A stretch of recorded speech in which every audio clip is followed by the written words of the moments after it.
அனைவருக்கும் வணக்கம். இன்றைக்கி ஆந்திரா கத்தரிக்காய் பச்சடி எப்படி செய்கிறதுன்னு பார்க்கலாம். இது சாதத்தில் இட்லி தோசைக்கு சேர்த்து சாப்பிட சுவையாக இருக்கும். கத்தரிக்காய் தேவையான அளவு கத்தரிக்காய் இந்த அளவு எடுத்திருக்கேன். ஒரு 15 பச்சை மிளகாய் எடுத்திருக்கேன். பச்சை மிளகாயை லேசாக கீறிட்டு எடுத்துக்கணும். கத்தரிக்காயை சின்ன சின்னதாக கட் பண்ணி எடுத்துக்கலாம். கத்திரிக்காய் முதல்ல அலசிட்டு கட் பண்ணி எடுத்துக்கணும். பச்சை மிளகாய் அதிகமாக சேர்த்துக்கலாம். இது கொஞ்சம் காரமாக இருந்தால் தான் நல்லாயிருக்கும். ஒரு 6 பல் பூண்டு, முழு நெல்லிக்காய் அளவு புளி,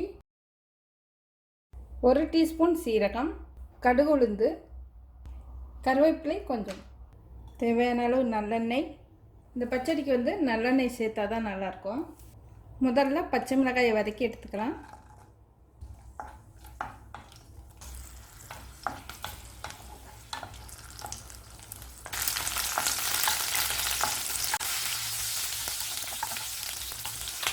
தனியாக எடுத்துக்கலாம்.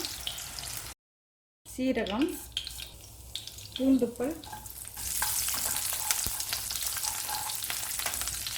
கத்திரிக்காயை சேர்த்து வதக்கலாம்.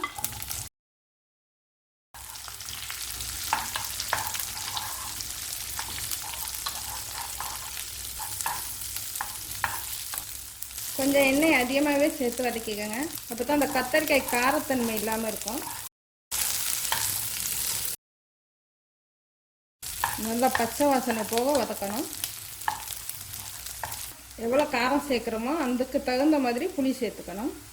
இப்போ இந்த புளியவும் இதிலே சேர்த்து வதக்கிக்கிறேன். இந்த வெங்காயம் தக்காளி எதுவுமே சேர்க்கல, அதனால 2-3 நாளைக்கு கெடாமல் இருக்கும். அடுப்பாக பண்ணிடலாம். கொஞ்சம் நல்லா ஆறணும். முதல்ல பச்சை மிளகாயும் புளியும் சேர்த்து லேசாக அரைச்சிக்கலாம். இப்போ கத்தரிக்காயை சேர்த்து அரைக்கலாம். அது கூட உப்பையும் சேர்த்து அரைச்சிக்கிறேன். இப்போ இந்த சட்னியை தாளிச்சுக்கலாம்.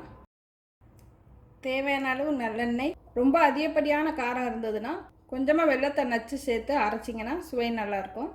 கொஞ்சம் அதிகப்படியான நல்லெண்ணெய் சேர்த்து தாளிச்சுக்கலாம். ரொம்ப காரமாக இருந்தாலும் தெரியாது. எண்ணெய் நல்லா காஞ்சதும் கடுகு உளுந்து சேர்த்துடலாம். கருவேப்பிலை, அரைச்ச விழுதை சேர்த்துடலாம்.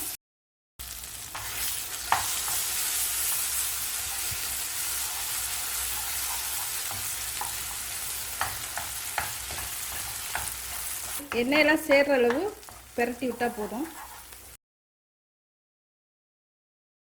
இதுக்கு தக்காளி வெங்காயம் எதுவுமே தேவையில்லை. ஒரு அரை நிமிஷம் கிளறிட்டு எடுத்துடலாம். பாடுப்பா பண்ணிடுறேன். இப்போது கத்தரிக்காய் பச்சடி ரெடி ஆயிடுச்சு. இது சூடான சாதத்தில் சேர்த்து சாப்பிட்டா சுவையாக இருக்கும். சாம்பார் சாதம், தயிர் சாதத்துக்கும் தொட்டுக்க நல்லாயிருக்கும். இட்லி தோசை கூடயும் சேர்த்து சாப்பிட்லாம். தண்ணியும் எதுவும் சேர்க்கலை. ரொம்ப நேரமும் கெடாமல் இருக்கும். 2-3 நாளைக்கும் கெடாமல் எடுத்து வச்சுக்கலாம். நன்றி, வணக்கம்.